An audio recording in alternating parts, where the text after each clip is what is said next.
నేను తెలంగాణ రాజ్యాధికార పార్టీ ఏర్పాటు చేస్తున్నటువంటి క్రమంలో తాజ్ కృష్ణ హోటల్లో చెప్పిన మా పార్టీకి 1948 సెప్టెంబర్ 17 నిజాం వదిలిపెట్టిన తెలంగాణ కావాలని చెప్పి, నిజాం వదిలిపెట్టిన తెలంగాణ మాకు కావాలని చెప్పి. ఎందుకు కావాలి?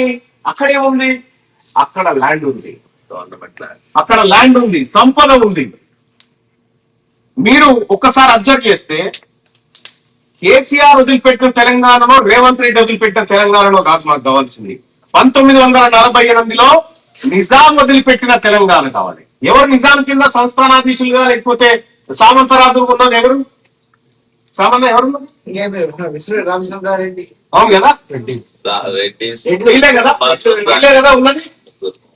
నిజాం దొంగం చేసిరు వీళ్ళంతా. ఎందుకు చేసిరు? వీళ్ళు మంచోళ్ళు కావడం కోసం. తెలంగాణ రాష్ట్రంలో నిజాం కట్టించిన కట్టడాలు ఇప్పుడు నేను 1,00,000 చూపిస్తాను. నిజాం చేసిన పనులు 1,00,000 చూపిస్తాను.